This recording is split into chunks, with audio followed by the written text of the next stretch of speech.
Alright, there's a steam traction engine here that our buddy Rob. What's up, buddy, up there, Rob? Yo, Rob. Look at him, look at him. Look at him, he's proud. A proud owner, proud new owner. Steam traction engine.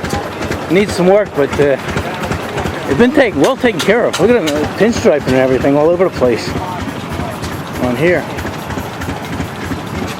I don't know if it's original or not, but somebody made it look good.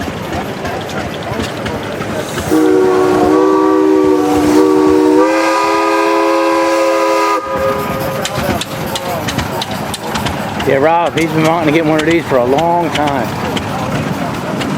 I think he said he bought this off an old guy, 86-year-old guy.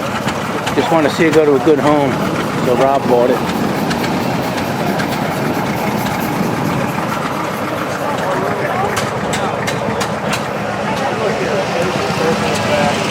I'm gonna climb up there. I think he'll let me climb up here. Must have had the biggest ego of anybody. His picture and signature was on almost everything. All those record albums. He had like. Oh yeah. Hold on, we gotta get down.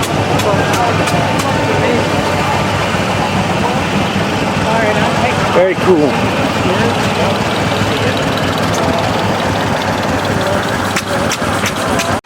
Permission to come aboard, Captain.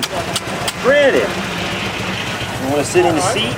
Yeah, I didn't even know you had a seat. Yeah, there's a seat right there. Huh. That looks like rotating butt size. I don't know about that. Well, you make it fit though. Tell me a little bit about this, man. Tell me what they call it and a little history, but you're gonna have to give me the condensed version because I got a lot of video on here. Oh, okay. Plus, I know how you can ramble on when you. All right, I will try to ramble here. We're going to keep it short. Right. We talk about it, keeping it short. Right. Anyways, the steam traction engine. Obviously, it's a steam boiler, a steam engine on top that's geared to the wheels. And this was built in 1928 by the Geyser Company, and their model is called the Peerless. 50 horsepower. And this is pretty much the only size they made at the end of production. Let's see. Tell me, is this original or was somebody restore it? This has been repainted and re-lettered and pinstriped. I don't know the history of that, but I do know I have a name of every owner of this from brand new. Right. This has been at Kinzer's Rough and Tumble Engine Show since 1958. And it's had about 6-7 owners before me. And old fella had it, didn't have the resources to do all the boiler work on it, and he decided to turn it loose and decided to sell it to me.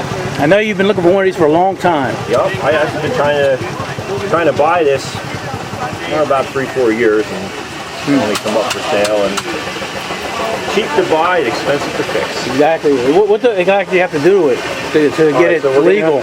We're going to have to put a whole new firebox inside. Can you open that? Yep. Not that we're going to see anything. You're not going to see anything, you're going to see the ground. Right. There you go. But in there. That's what it needs. The inside of the sheets in there have to be all replaced. New tubes. The bottom of the barrel needs some patching, and the front tube sheet needs about the lower third. And then we'll get new tubes, and they'll inspect it. They'll have all kinds of paperwork on it because it's an R-stamp shop that's going to do the work.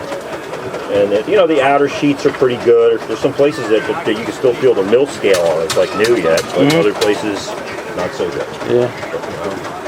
Well, it's in the right hands, I'll tell you that. Yeah.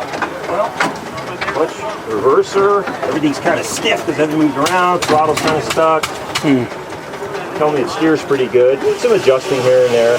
So how long before you got it was it just a display, a static display? Last steamed in 08. 08. 08. So every year at Kinzer's it was brought out and put on the roll on the side for display. I've been looking at it for several years.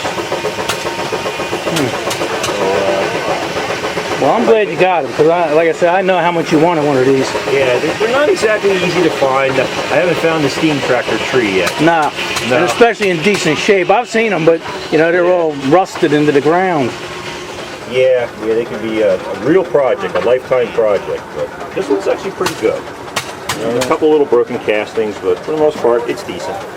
Watch your step coming off. The first thing I want you to fix is this broken weld. Yeah, well, that's a recent. Oh, really? In loading. Oh, okay. we needed to make some clearance. Let's take a walk around it while you're with me. All right. Yeah, somebody, whoever had it, really took care of it. You know, as far as restoring it and stuff. Yeah, it's been it's pretty much been kept inside for quite a while. I mean, some of it's a little rusty, but Yeah. the stack is off it right now because it was a little too tall to move. What's inside here? I don't think I've ever seen inside one of these. Tubes. Oh, there you go, tubes. Yep, tubes for tubes. There you go. A lot of work, man. Yep. You're still young, though. Not as young as I used to be. Just like if you got it 10, 20 years ago, then you'd really be in good shape. Yeah, no, I wasn't smart enough to get one then. You couldn't have, you know. You got priorities. You and the kiddies, you got to raise a kid before you get one of these. Yeah, the hand lettering on here is phenomenal. It's crazy. Yeah, I say I really don't want to take that off. I mean, nah. I was just thinking I would compound the paint a little bit, just touch up whatever I can, maybe scrub off some of it. I like the old look. I mean, Yeah. it's nice to have everything painted up, but you know, sometimes an original looking thing. No, especially like this, man.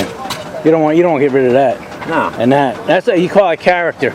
Yeah. But even the little canopy on there, you know, that's pretty cool. You know, you see the canopy on these other ones, you know, they're just hunks of wood.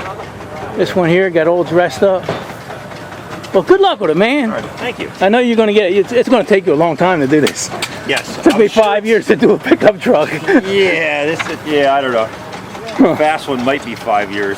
I don't know about that, buddy. Yeah. Oh well.